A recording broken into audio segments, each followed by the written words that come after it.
Hello, everyone, and welcome back to the Off-Farm Income Podcast. Thank you very much for joining us here on our YouTube channel. Well, a few weeks ago, I ran across an article about how to produce and create your own virtual farm tour.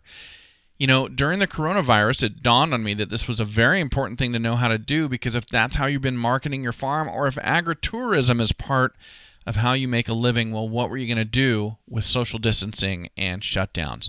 Well, I found the people who were responsible for that article and for, well, the experts on doing virtual farm tours, and I'm going to bring them to you on today's episode of the Off-Farm Income Podcast. I'm going to be speaking with Allie, Rieth, as well as Emma Swartout, coming to us from separate dairy checkoff programs, but they work together all the time to talk to you about how they've been doing this in the dairy industry and how you can do it on your own farm. We're going to get it started for you right now. Allie and Emma, welcome to the show. Thank you so much for joining me today. Glad to be here. Yeah, thanks for having us. You bet. Well, this has been an interesting process, going through. I don't know if you guys are the same as me, but the genesis for me wanting to do this interview had to do with lockdowns and shutdowns due to coronavirus. And now after the last 2 to 3 weeks, it's like, when was the coronavirus? Like, everything's changed. Are we still even doing this thing? But it's still going on, right? Absolutely. Yeah, we've been feeling that since Friday the 13th of March. I will never forget that Friday the 13th was the last time we were in our office. So I know, I joke, every week feels like a year and a day at the same time. Absolutely. Well, let's do this. I would love to start off by introducing both of you to our audience. Allie, if we could start with you, tell us just a little bit about you, where you live, what you do, who you work for, all of that type of stuff. Sure thing. My name is Allie Rieth. I work for American Dairy Association Indiana. So we are the checkoff program here in the state. We work with our dairy farmers specifically to help promote milk. We do a lot of community activities. I get to do all the fun stuff because I am our farmer relations manager. So all of the agriculture education that we do, the outreach with our farmers, just helping people remember that farm milk comes from the farm and not just magically appears on the grocery store. And I will say, with the pandemic, the silver lining that we found is people are more interested in paying more attention to where their food comes from now than ever before. So really excited to talk through some of this stuff and hopefully share what we've learned and help people do the same. Okay. All right. And then what's your background in agriculture? How'd you get involved in doing this? So my mom's whole side of the family farms in northern Indiana, freezer beef, row crop up there. I did not grow up on a dairy farm. I come from what I consider a mixed agriculture background. So did 4-H. We didn't have FFA at my high school, but just really learned to love agriculture in the community through my family. Went to Purdue University thinking I wanted to be a vet, and then realizing what all of that meant, and decided to take a different path, and really found that what I loved doing and what I was doing in my free time was being involved in outside of agriculture activities, and kind of becoming the person that people asked questions about. I was in school when undercover videos were kind of really a huge driver and conversation piece. They still are, but that was kind of the start of everything there, and just wanted to do that for a job and figured out how I could. So worked with the Animal Agriculture Alliance in Washington, D.C. right out of college. Got an opportunity to come back to Indiana and work with Indiana Farm Bureau. So being out in the field, working through agriculture education with our young farmer programs, and then the opportunity at dairy came up, and was excited to get back to the animal science side of things. Okay, very cool. You and I have a similar story, only I went to school, majored in animal science, and was pre-vet, and then it dawned on me that A, I didn't have the work ethic, and B, I didn't have the brains to pull that off. So I got all the way through organic chemistry and then realized that wasn't the role for me. I wish I would have figured it out a little bit sooner. Okay. All right, Emma, your turn. Yeah. So Emma Andrews Swartout, and I work for the American Dairy Association Northeast. Very similar to what Allie does. I also work for Dairy Farmer Checkoff, and we represent 5 states here in the Northeast of the United States. And I also am in our farmer relations department. Very much the same fun. I get to do all the fun stuff. I get to go out to the farm, interact with farmers, but also incorporate them in what we're doing and in our programmings, and make farmer focused programs as well, which is really rewarding and really fun. I did grow up on a dairy farm, and I am a cowgirl through and through. Growing up, you could find me in the cow barn.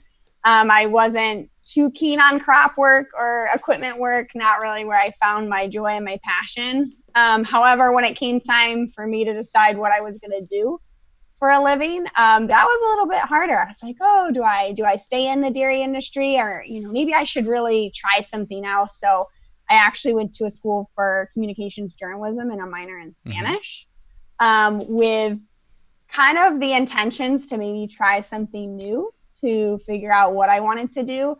And also similar to Allie's story, in college, I found myself being the token dairy person, the person that people would turn to if they had questions about where their food was coming from or how dairy was produced. And I'm one of 8 kids, so we had a 15-passenger van growing up. And there were a couple weekends I would take my parents' van. I went to school about an hour from home, load it up with friends, and bring them all home for the weekend to see our dairy farm. And I think that was, indirectly ended up really showing me that my passion still lied in the dairy industry and connecting consumers to where their food came from. So as I headed into senior year, this position came open with Dairy Checkoff, and I was fortunate enough to land the job, and I've been here ever since. And I've really been able to create some positive programming that highlight dairy farms and connect dairy farmers to consumers more than ever before. Because some of our consumer markets include Philadelphia, Newark, New York City, DC, some really big urban areas where there can oftentimes be a really big disconnect between rural and urban areas. So it's rewarding for sure. Very cool. Now, you said you represent 5 states in the Northeast. Is that correct? Yeah. 5 states. Which states are those?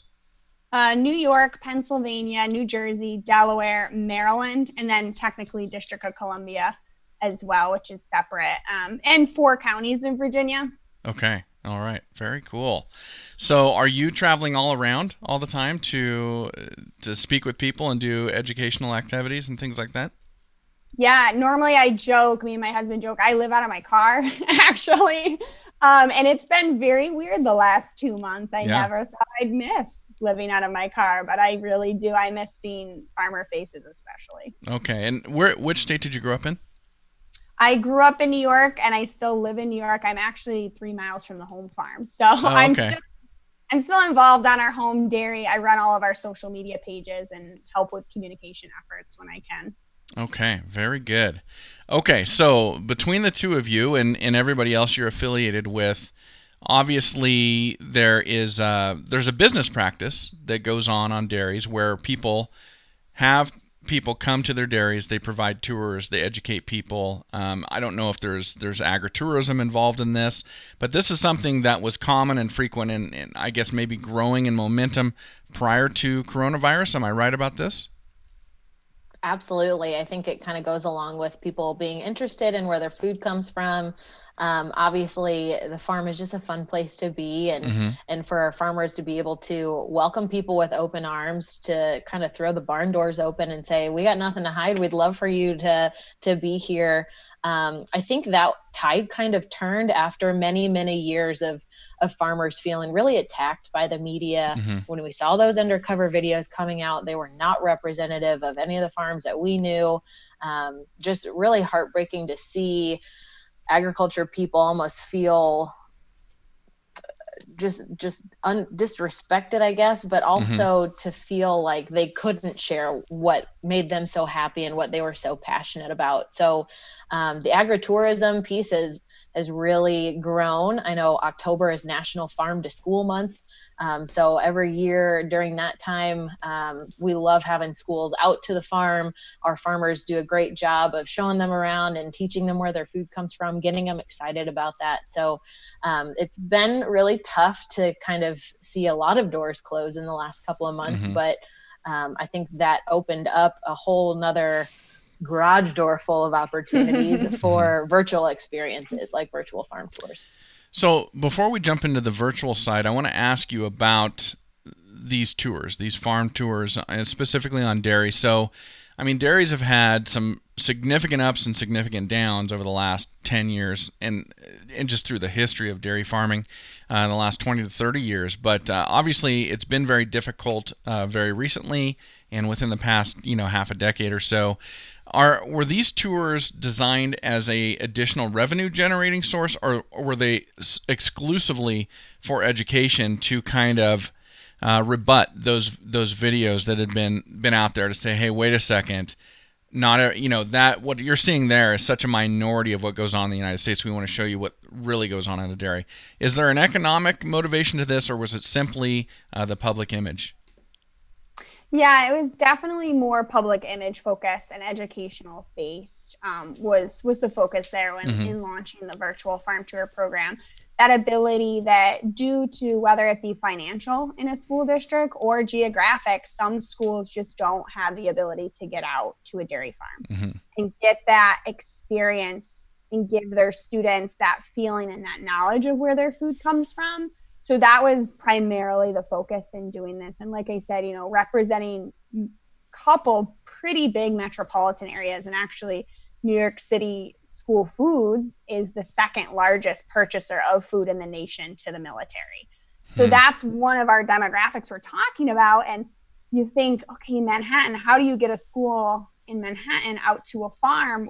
They could spend the whole school day on the bus just trying to get out of the city, depending on traffic. So that was really where we saw need. How can we bring the farm to them, essentially? And what better time to do it than well into the 21st century, where technology is getting better and better, and kids are used to Skyping with their grandparents and FaceTiming their moms and dads, and they're so used to communicating in that way that for the students, it's very almost second nature. They don't, it's not like they feel like, oh, I'm bummed out, we want to go, it's so normal for them. Interesting. Okay. And I will add that we had a farm right on the south side of Indianapolis. They had a great agritourism venture that they kind of started just out of both of their passions, I think. And it got to the point where the dairy industry was such a tough place to be that they were trying to decide, do we keep dairying so we can keep the agritourism going, or do we make that tough decision? And ultimately they did have to close down. They still are able to open their farm up in the fall for fall festivals, pumpkin patches and corn maze and things like that. But I think for them, it was such a passion and such a huge part of what they wanted to do and how they wanted to help represent the dairy community that was a big talking point for them with, well, can we keep doing this because we want to keep educating people? Okay, really interesting. So coronavirus comes along and bringing people to the farm is no longer an option.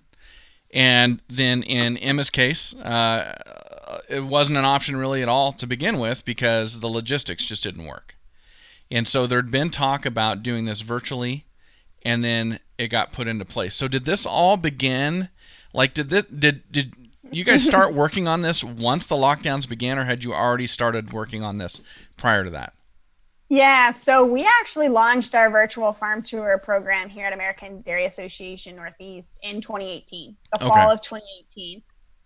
So I started working on kind of beta programs that spring, and luckily I had access to the home farm. Dad became my token farmer I worked with. I said, hey, I'm going to pilot this program and work through some of the aspects of going live, right, on the farm. Do you have Wi-Fi? Do you have cell service? Picking the right farmer that feels comfortable talking as if they're in front of a group of students, even though they're not, still getting that engagement factor.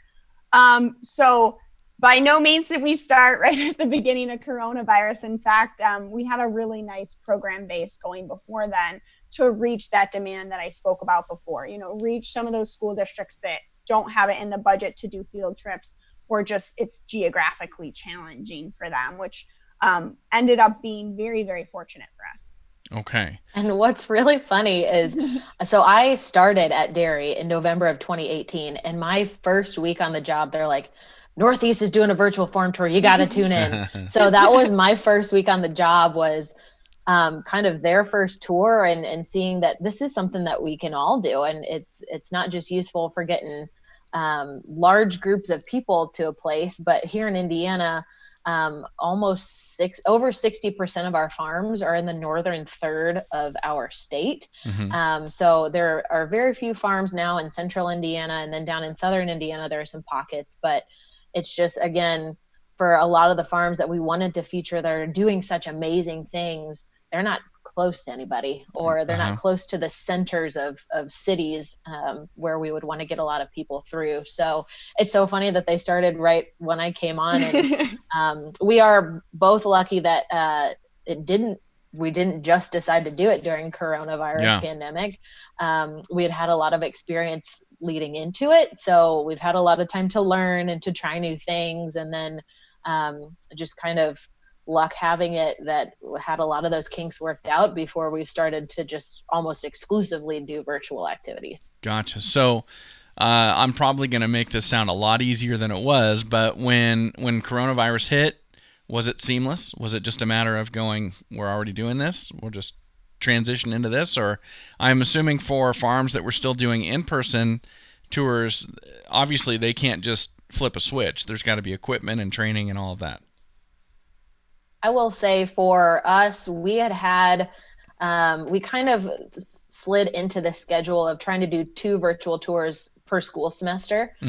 So we did our first spring tour the first week of March at the end of National School Breakfast Week to kind of close that out, and had one already scheduled for the end of April. So we had been working with that farmer. We'd been doing testing calls and things like that. So we kind of had that in place, but now as we're looking towards the summer, typically we might not try to do another virtual tour till the fall.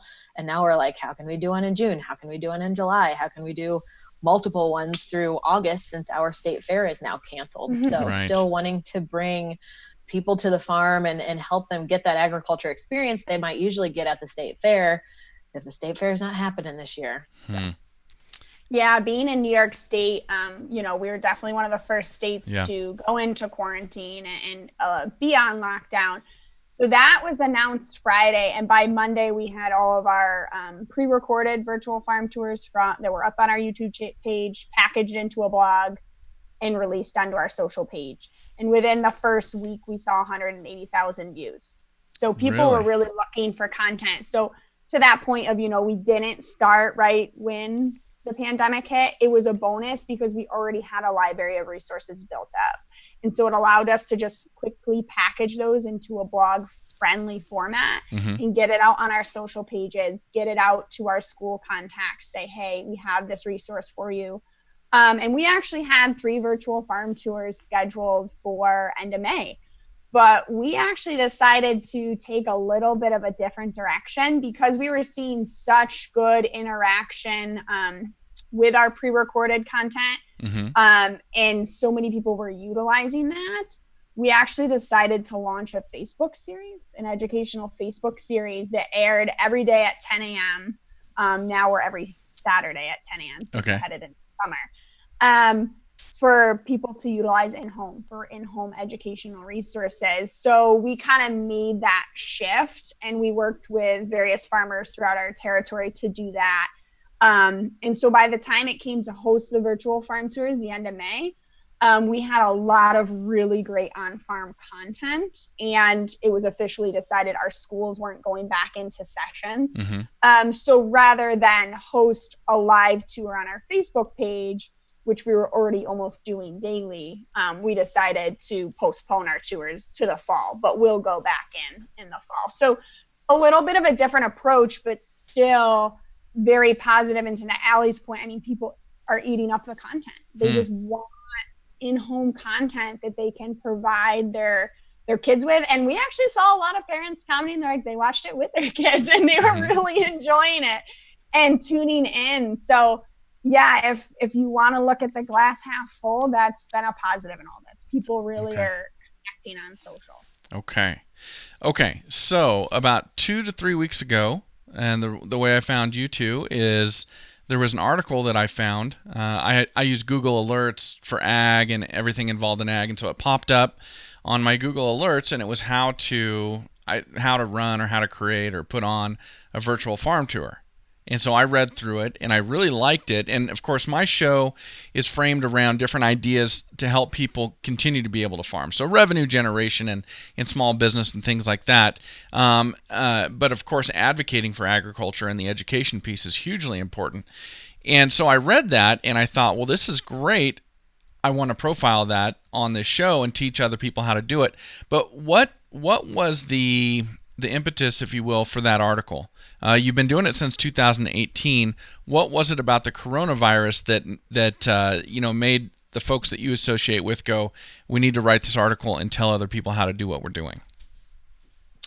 I think that kind of came from a call internally for the states and regions that maybe hadn't started virtual tours yet, and in realizing just how quickly that we needed to get up and running, was reaching out to other states, other people that had done it, and said, how the heck are you doing this? I know I wrote, and I'm sure Emma did too, a couple different emails to a couple different people saying, get these types of equipment, try this, make sure you have this much time before and after, just kind of the logistics of it. But then also, after doing it enough times, you start to work the kinks out, and sixth time's a charm for us. So I think that was kind of the impetus for the article, but it was just nice to kind of have everyone's thoughts gathered in one place. And then, and that's kind of on a professional organization level, but then to have that able to package and send out to farms that want to do it themselves is really, really empowering. And I will say we kind of did it through schools and through classrooms, to have whole classrooms sign up to be on and be able to view that live at one time in the classroom. With coronavirus, that's when we went onto Facebook Live for the first time, just understanding, like Emma said, getting parents to watch it with their kids. I mean, those are the people we're trying to get to in the first place. That's who's making purchasing decisions in the household. So kind of switching into that gear as well, figuring out maybe what works best for your farm or who you have resources with in communication and you communicate with. It's just nice to have all that information in one place. Yeah, and to that point, I think we saw, starting 2018, shortly after, a lot of SRs throughout the countries, which stands for state and regions, throughout the countries when it came to checkoff, started creating virtual farm tour programs, which is amazing because there's a big need for it. And as we can all attest to, dairy farming looks a little bit different in California than it might in New York. And we want to have that representation. And one of the other cool things we saw come out of coronavirus is a little bit of a switch in some of the audience focus too. So to Allie's point, we focus heavily on school-age children with our virtual farm tour program for the time being. But we saw our counterparts in New England at their checkoff group. On June 3rd, they hosted a virtual farm tour for health professionals, so registered dietitians to tune in.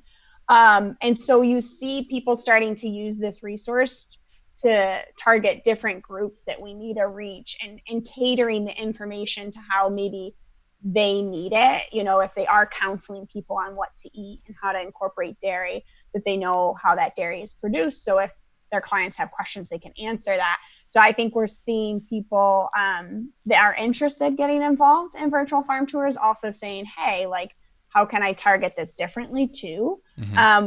And we saw that everywhere. And I think Don was like, you know what, I want to write an article on that. So he reached out to a couple of us that have this program to put that resource together. Okay. And I think that makes a good point too. Having those different groups, we've been able to work with our Department of Workforce Development through our state government. We've had some folks from McDonald's be on some of these tours. So those are groups that we work with. I think for farmers that want to enter into this kind of programming, getting your county economic development board on a tour, I think is so important.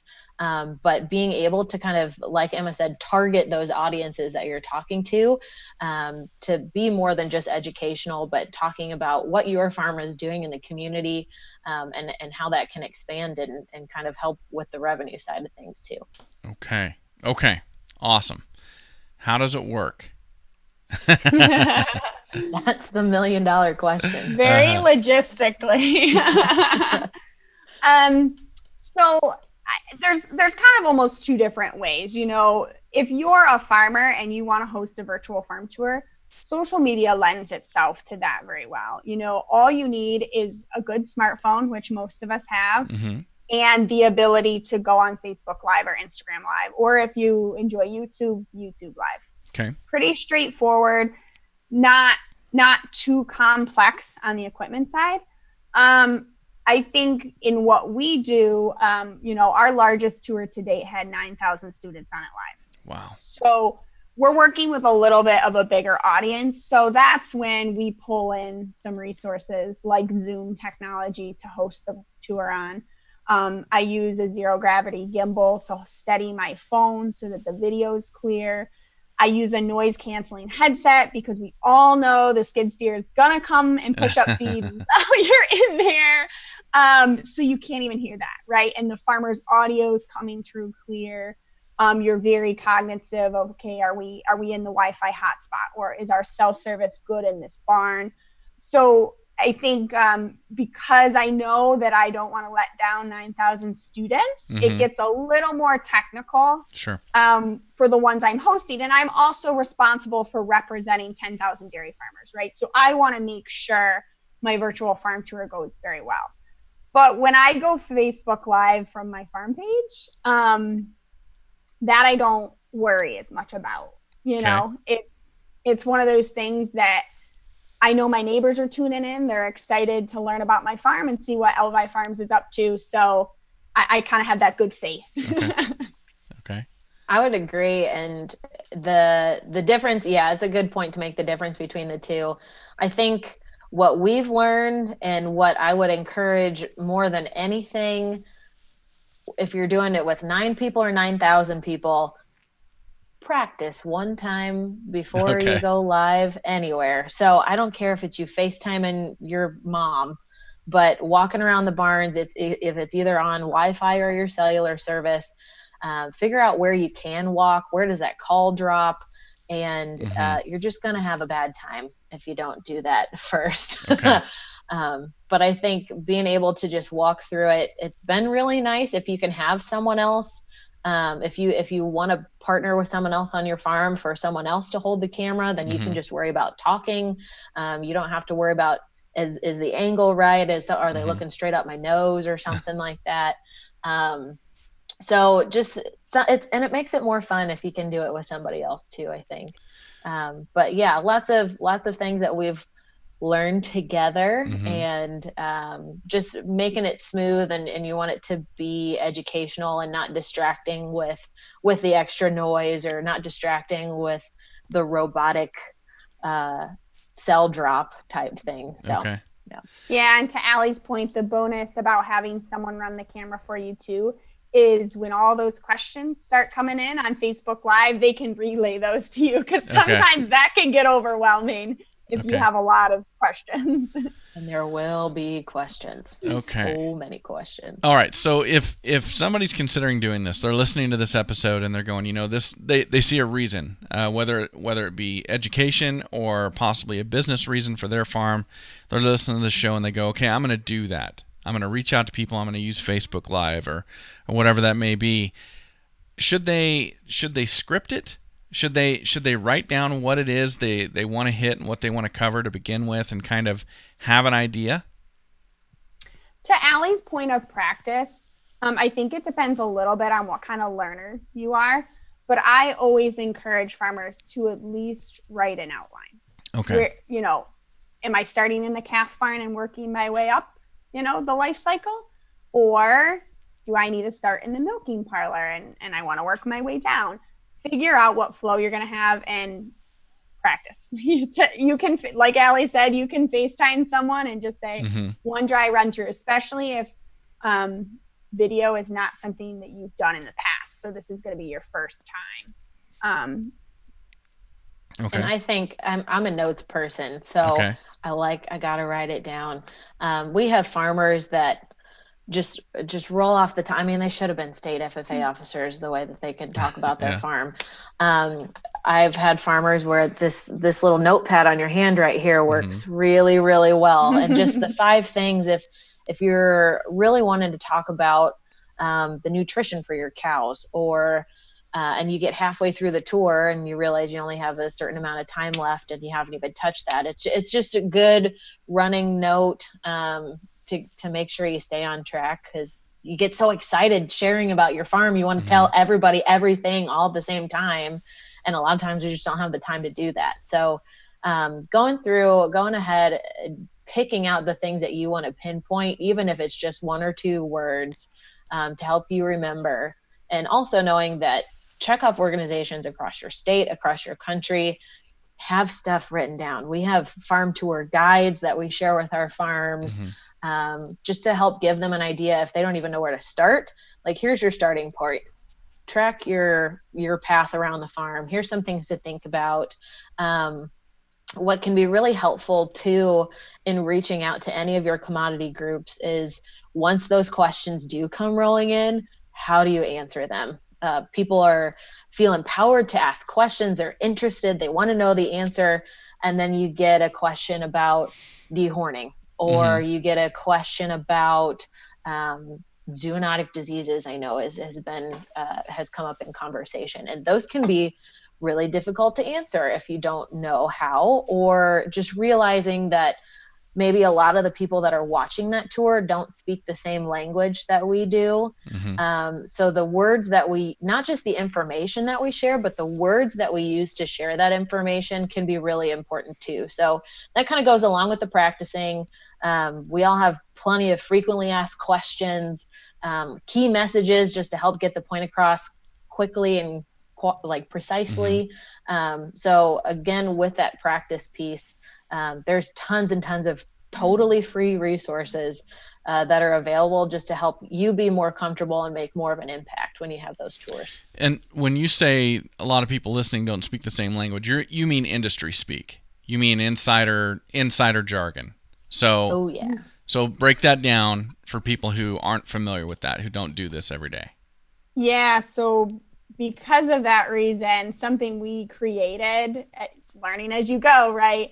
We actually created a vocabulary and frequently asked questions document that's up on our virtual farm tour website, that school age kids can download. The teachers can download it and use it before the virtual farm tour to not only maybe do a fun game with the students or use it on their next spelling test, but also so the kids can learn some of that vocabulary. We encourage the farmers to make sure they explain what a heifer is, what a bull is.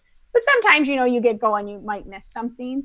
So we cover that. And then frequently asked questions, same thing, a big question is, why do you separate the calf from the cow? So that's one that's on that document, so they can go through ahead of time, so that maybe they can ask a different question on the virtual farm tour. But I definitely laugh. The funniest question I ever had on a virtual farm tour that really stumped my dad is a kid asked, how do you tell the difference between the boy and the girl cows? And I asked my dad, and my dad looks at me and he's like, because these are 3rd to 4th graders, and he's like, am I gonna be the one? I was like, I'll field this one. So I fielded it for him, because he was like, I don't want to be the one to tell them. I feel like there's a conversation for their parents. So definitely prepping beforehand for some of the fun questions you might get. Yeah, that'd be one where I'd be like, what just happened here? Ask your mom. Okay, very interesting. Well, so let's talk equipment. So you talked about a good smartphone, and man, the technology now with smartphones is pretty incredible. So you can do some really good stuff. But with that said, that's still going to be considered an entry level of equipment, I would assume. So if somebody wants to up their game a little bit beyond just the iPhone, the Samsung, whatever that may be, where do they go to next? What do they do? For us, it was really going to Amazon and finding those supplies that we needed. Again, the gimbal to keep it nice and upright. It really balances, keeps you from feeling like you're in Jurassic Park or something like that. And then that noise canceling headset, just to cut back on the background noise. But really, we haven't gone beyond that for buying cameras. I know during pandemic, it used to be me going out to the farm and holding the camera and being able to watch for that person, or to film for that person and help field those questions. But as we went through COVID, we shipped the materials to our farmers, and they were able to use those and set those up. I mean, it's Bluetooth connection to your phone. The gimbal kind of self-adjusts itself. So we were able to move really seamlessly without even a staff person being involved. We just shipped the materials off to them. So I think the other piece of that, to keep in mind, when you're looking at Wi-Fi or cellular connection, there's been several times where we've practiced in a barn, and then the tour day comes and there's more people in the barn, or people want to come watch. They're connected to the Wi-Fi, or they're on the cell service, and that makes a way bigger difference than you would ever want it to make. So again, along with that practice thing, we say perfect practice makes perfect. So you want to try to make the exact conditions of what you're going to be in, and who's going to be there, things like that. So even if someone is coming in that day and you just want to have them hop off the Wi-Fi, if they're sucking it away from you, that can make a difference too. Go ahead. Yeah, really, to an extent, because these are live, your video quality is pretty much subject to your Wi-Fi or cell service connection. Because not that I'm paid by Apple, but the new iPhone 11 has a really good stability feature, has a really good camera, shoots in 4K. But if you can't stream that, it doesn't make a big difference. Okay. So that's why that portion is really key, to have that good connection. Okay.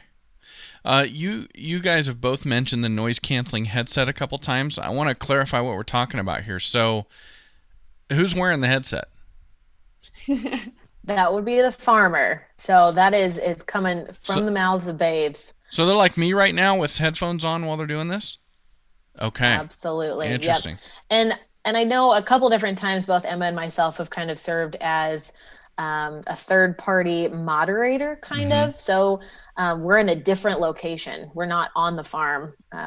We're sitting at a computer just like this with either headphones and a microphone here, or just helping field those questions. But the microphones that we've been able to find online have been really, really, really useful, and make a big difference on that video quality as well. Okay. So we're talking, I'm just trying to clarify this in my own mind. I know if I don't have it, my listeners don't have it. So we're talking a headset with like a boom mic coming out in front or something like that? Yeah, so it's simply just like your headset. It's kind of got a bigger earmuff on one side and a boom mic coming around the front. And I can share my screen. I mean, brand-wise, there's a couple different options. We use the Blue Parrot 450 headset. Works very affordable, very good piece of equipment. You take care of it, it's going to last a long time. And very easy to connect to various devices, which is super important. There's other ones on the market. That's what I've found that works best. And if it's not broke, let's keep going. Okay. And we bought it because they said they bought it. Oh, okay. Very good. And it works great. And it connects to the iPhone through Bluetooth. Yep, iPhone, Android. Excellent. I've used Android and iPhone to host my virtual farm tour. It's pretty easy crossover. Okay, very cool. Man, what a great bunch of information. So if folks listening, if they want to find out more, do you have a website where there's like a list of equipment you recommend? Again, we just went through Amazon. Okay. I will say on our YouTube page, as well as on our website, we have videos of our virtual farm tours. So just to get an idea of how people progress through their farms, to kind of get a feel of just what does it look like when someone's done a virtual farm tour.